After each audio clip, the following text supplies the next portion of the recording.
Welcome, everyone. I have the great chieftain Justin Ford with us here. Namaste. Could you refer to me as Rajneesh Ford the White? Raj Vishnu White. Okay. It's beautiful. It's Rajneesh Ford the White, please. Okay, Rajneesh, for short. Ford the White. Well, it's 1,000 degrees outside, Rajesh, and you're wearing a parka tonight. It's Temperature is just a perspective. Oh my god. I am roasting. I feel like I'm literally radiating heat because I work outside. You are. There's a lot of anxiety in there. I perceive. You perceive. Yeah. So you've been dealing with the heat obviously well. Oh. Sort of. Did you cut your lawn since getting back from the cottage? I wouldn't lower myself to cut the lawn. Oh, okay. As you know, I've been on a retreat. Yes. Right? How was it? Well, I'm enlightened 2.0 now, and so that's higher than enlightenment. So you can ask anything, and I know the answer. It's the ultimate enlightenment? Yeah. Yeah. Oh. It's better than enlightenment, so yeah. Great. Well, anyway, tonight's subject, I was going to label it materialism, but I think that would get confused with just looking at reality through a materialist paradigm. So tonight's subject we will call consumerism, how that can affect us just in our daily lives and what it means for us in our spiritual journeys and how we're growing and all the things that, ticks the box. In my studies, it's pretty simple that, a lot of psychologists and stuff that have looked at it and they said, basically after we've reached our basic survival needs, anything beyond that doesn't seem to grant us much more happiness. Maybe in little increments, but it still doesn't seem to stop us from driving forth and trying to accumulate more and more and more. So what do you think about that? Well, it's like people that win the lottery and a year later they're, initially they're over the moon, but a year later there's a homeostatic nature that occurs, and then they return to kind of a baseline state of peace or happiness or contentment. Yeah, and a lot of lottery winners, they tend to end up spending it all, losing it all. Anyways, it's like a curse for a lot of people. Very common. Right. So you can. It's like the parable I told you about the guy who gets a genie in a bottle, and the genie says, "You can have any wish you want." He doesn't get 3 wishes; he gets infinite wishes. And the guy says, "All right, I'll take all the most beautiful women in the world. Bingity, bangity, bongity." He gets it. And then he goes, "All right, I'll take the biggest kingdom in the world." And he goes, "Bippity, boppity, bam!" And he gives him the kingdom. And then the genie starts to say, "Well, why would you take 1 kingdom when you could take 2? And he says, "All right, I'll take 2. He says, "Well, why would you take 2 when you could take 60? And he goes, "All right, I'll take 60. He goes, "Why would you take 60 when you could..." And on and on and on. And that's how the guy lives his life forever, wishing for more and more and more. Yeah. That's how I view consumerism. It's this endless, bottomless pit that seems to trick us all into thinking that if I just can get more, if I just keep going out and getting more, it'll somehow bring fulfillment to my life. I'll feel complete. But it never seems to grant us that. You see it all the time in Hollywood or in music. These guys gain like the whole world. They have literally everything, and then they kill themselves. at the end of it, because they with could either drugs or suicide or whatever. Yeah. Like they never seem to find any peace, and it also seems to hold as some type of a distraction, wouldn't you say? From pursuing maybe more, endeavors that might help us be more beneficial, or simply just the relationships that we have with each other. And when I was doing some studies, I was watching a couple of documentaries and stuff, and it's so cunning the way these the salespeople and all these people come up with this stuff. They link their sales of their products together with the things that we actually do want, like building. Like if they're selling a beer product, it's around a table with buddies and friends and hot women. Yeah. Or it's it's engaging. We want deep connection with others. We want those things, and then they put the product in there to say that you're going to get that thing that you want if you get that. Well, they literally did it to women in the 1920s or 30s because they cornered the market for men smoking cigarettes. Yeah, that was in the documentary. Yeah, and then they talked about how they started marketing to women that with the women's liberation movement, like women smoke too, and a powerful woman smokes. And they would, thankfully, there's a little bit of morality in society, and they restricted how much you could do that with cigarette and beer ads, like detrimental substances. But yeah, that was definitely a thing. But it's still like pretty much on. They still do it all the time. Yeah. You can't buy a tube of toothpaste with like a hot chick on the front trying to sell, It's toothpaste. manipulation. Yeah. Sugar, salt, sex, drugs, violence. There's like a few things that get people's attention. Yeah.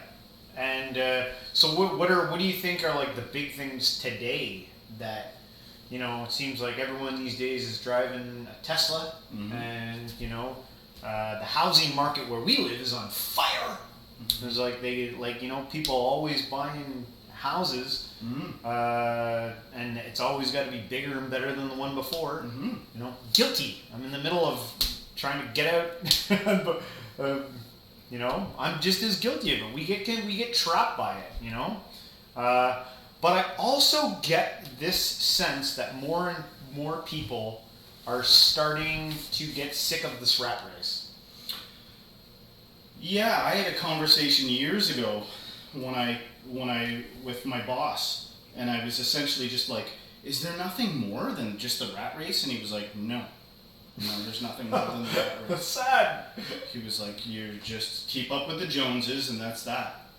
And to me, it's not even now. I don't even we've classically called. if you don't have a purpose, then get rich. Because at least if you get rich, you will afford yourself time to seek deeper truths. Maybe you know what I mean. Yeah.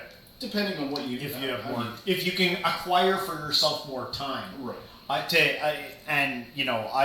sometimes I see money more as a tool than as a thing to go grab all the little things that I want. I'd rather it more to be able to establish for myself a life where I have more time. I want more time. I really, as I'm getting older, see value in time. And I see a lot of people, I've had a few conversations lately with people who have been like, man, I'd rather just like live in a commune or something. I have a feeling like we might. But they tried that in the 60s, man. They tried that. In fact, what I think people need to do is explore to the fullest, exhaust individuality, and see how empty it is. It's just as empty as communism, and then you can kind of in a healthy way, like if you're not fulfilled yet, dominating your peers, go do that.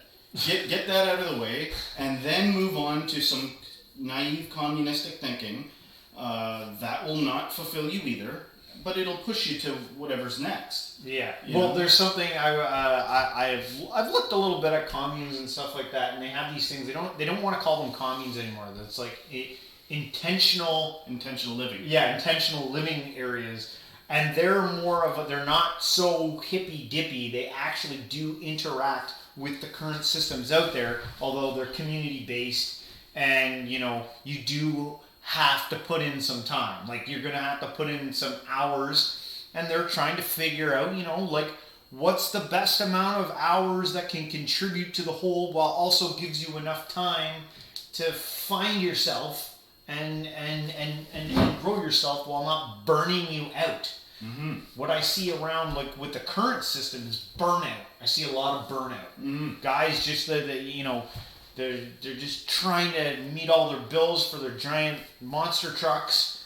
and their giant homes and all that stuff, and they're burnt right the hell out. I knew a guy one time that was very capitalistic. He was a business owner, and he was kind of dominating the market that he was in. And he had a rival competitor business guy, and he found him one day wandering through a parking lot of a strip mall, crying. And he was like, "What's going on, man?" And he was like, "I can't stop crying. I don't know why. I can't stop crying." God. And that's just like that could mean anything. You know what I mean? Yeah. But I see something in deeply driven capitalistic people where they kind of reach a threshold and they're like, this isn't fixing it. This isn't saving me. And sometimes they go to the grave like that, but sometimes they move on and get war paint and go get double enlightened. You know what I mean? Yes, double enlightened. Write in the comments. Write a question. I can answer anything. You just invented a new thing, double enlightenment. Have you been double enlightened? Yeah, Enlightenment 2.0. There's more layers. Oh, it's gold. Oh, God. Yeah, so I don't know what the answer is. It seems... we've made a giant shift, I don't know, in our country, down the left-wing, more progressive, more socialist, ladder for a while. I have a feeling that there might be a backswing conservative. It seems to be, we'll try that out for a bit and then we'll go back to... We are descending into chaos. That's what's happening. Make no mistakes about it. Yeah. But... that's like always the case. There's many apocalypses. We're living in a very fascinating time, like right now. It's with all the talk. I don't even like to listen to mainstream media. There's so much damn propaganda out there now. Mm-hmm. They're literally shoving it down their throat now. Mm-hmm. So I try not to watch too much of it. Maybe to get the weather forecast, I don't know, but I can just use my phone for that. Well, the shaman swims where the psychotic drowns. Another aspect to all of this consumer... whatever that means. You have to become enlightened 2.0 to get that joke. But another aspect to this whole consumerist thing is the trash that we're creating through this. We're like literally shitting all over the planet. Oh my God. We're literally shitting all over the planet with how much stuff we're buying and just tossing it. And, I don't care that chickens are, kept in crates. In 12-inch crates and are giving off squawks that scientists confirm are signs of distress. I like chicken. I don't care. It is sad though, man. It's incredibly self-biased. They even have laws that you're not allowed to videotape those places. Sure. You can't because if people knew where their food came from. It's good money. It stimulates the economy. Yeah. And that's just one aspect. It doesn't, account for the island of plastic in the Pacific Ocean. Mm-hmm. And, this will come back to bite us in the ass if we do not fix this problem. Our kids are going to be... Yeah, it might not bite us in the ass. It'll bite us in the ass in a tiny way, but it'll probably bite your children in the ass. They'll be cleaning this up, man. They're going to be cleaning this shit up for... as long as it took for us to make it, it's going to take probably just as long to clean it. Empathy doesn't arise, and consideration for people that are way out of your purview doesn't arise until you've this is my speculation, until you've arrived at some state where you're peaceful and content and ecstatic and euphoric and your heart opens up a little bit and you start considering others that don't, you've got so much gratitude that now you're kind of looking at others. That's a tough thing to achieve, I would imagine. I'm not there. I eat McDonald's, man. Like, I not gonna lie. Yeah, no, hey, guilty, it's a tough, I'm acting. I'm really still enlightened, guys. It is really tough, and people, they get all bent out of joint when laws get made that suppress any of that, so no wonder the evolution's so damn slow. We can't, look how long it took us to move from plastic straws to paper straws. We got much bigger. I hate paper straws, man. They suck. They wick up all the juice. I don't care though. I'd rather it. I don't care. Whatever. I know it's not the greatest thing on earth, but I'll take that if it's better than the plastic. If we cannot get beyond plastic straws, God help us. For the love of God. Oh, we're probably doomed. It's like people, they crap over like the stupidest things. It's like my 6-pack beer can is not held by plastic 6 rings. I want my 6 rings. Yeah, but that, and you can't really trust authority in a lot of sense because they've got such a checkered past of lying and current propaganda. And current situation. There's still so much I don't. Big paper got some moolah in the game. Yeah. It seems like no one wants to make like an environmental move unless it's going to make someone money. But yeah, it's going to be something that we're slowly starting to face. Like literally, I had to like work on the surface of the sun today. I don't know if that's due to climate change, but fuck, it was hell on earth today. It was. Have you noticed that fall is getting earlier?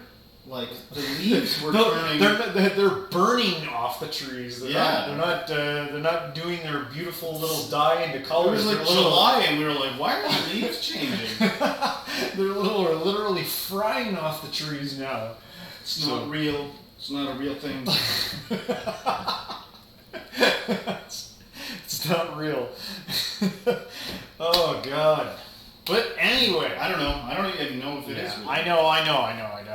I'll probably get comments on like, "It's not real. Climate change is not real, you sons of bitches." Yeah, then we'll look into it. Come up with an answer. But anyway, I had to. I did some looking. Normally, I look at religions and stuff. And this week, I thought I'd take a look at the Book of Enoch. Have you ever heard of the Book of Enoch before? Mm-hmm. Yeah, the lost book of the Bible. Yeah, one of many. There's tons of Bibles. I've read a little bit of the Book of Thomas. Yeah, which is not part of the canon. I think there's also like the Gospels of Peter and Jessie told me before dinner. She was like, "There's the books of Judas." Whoa. Yeah, I know. They're like the lost souls of Judas or something. I don't know. But there's something of anything. But anyway, I looked at Enoch. Enoch was fascinating. Obviously. What would be in the Book of Judas? I have no idea. Apparently, like gossip about Jesus. Jesse was saying that it lines up with like the it doesn't say anything too far outside of what's in the actual story. I don't know how Judas read it. He's dead, but I don't know. Yeah. And thus Judas killed himself. It was like, well, Judas obviously didn't write this. Yeah. But I don't think that's. I regret all my decisions. Yeah, it's his confession letter. Yeah. No, I don't. I have actually no idea. I haven't read it. But anyway, back to the book at hand. Enoch, who is I think the 7th line down, supposed 7th line down from Adam. If you don't know the story, he was a holy, godly man and got pulled. He was so awesome that God took him out. He was enlightened 2.0. Got removed, so you watch it, might get removed. And then he's actually mentioned in in the book of Hebrews in the New Testament, and believe it or not, I don't know, a lot of Christians might not know this, but the book of Jude actually quotes the book of Enoch, which is really fascinating. Yeah, I thought Jesus. Maybe no, that's not right. But I've heard that before. That there's parts of the Bible that quote the book of Enoch. Yeah, which is like crazy. So obviously the person who literally wrote like in the Bible was okay with quoting the Book of Enoch, and yet it was somehow not accepted. Yeah. There's that aspect of it, but also the Book of Enoch focuses a lot. You know that there's a theologian out there just tearing their hair out right Oh, now. I know. I listened to. There's a reason why it wasn't included. Shut up. This is a hermeneutic specialist or whatever the hell, you know. Well, yeah, but the whole book focuses on, like, well, there's lots of aspects. Apparently gets into astrology. There's Proverbs. It's a very big book, and it was found, copies of it were found with the Dead Sea Scrolls. And the Ethiopian church regards it as part of the canon. So there's that aspect of it. But, back to the focus on it. It focuses somewhat, I think, on end-time prophecies. Even, I think, the second coming of Jesus, some people say. But a lot of attention is focused on parts of Genesis with the Nephilim. They call them watchers, these beings that come down and have sex with women, and they birth giants. And these watchers are like outer space. They could be angels, demons, outer space entities. But apparently these... Was there any mention of iPhones or inoculations? Nothing that you could verify anything with? Okay, only sex with space. Space aliens. But interesting. Really fascinating. Talks about Noah and, and there's a lot to it, but it was just fascinating to see kind of like some of the connections there with the original canon that, a lot of Christians might not even know is out there and exists. Something to, take a look at. It makes me want to go get it, but apparently it's pretty big. Like, there's a lot of text there. Heck yeah, it's worth looking into. I think.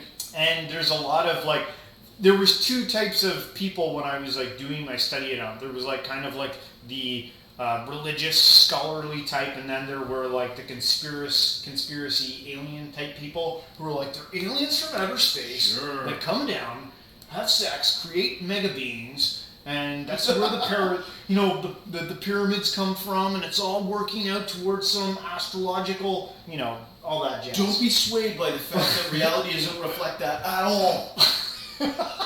Just understand. Look at this research and the sleuthing I've done. That there's aliens coming. Oh, yeah. So it's gold. But yeah, check out the Book of Enoch. Aliens or demons, what do you think? Or angels? Lost book of the Bible. Yeah. Yeah, so there's, that out there. But that pretty much wraps it up for tonight. I want to say thank you, everyone, for coming out and watching the show, watch it on YouTube. If you liked it, don't forget to hit the like button, hit the subscribe button, share it with your friends. Also, I do my live meditations here before the show on Twitch every Thursday at 8:30. You can join me. And so, everyone, until next week. Manarente spirituas.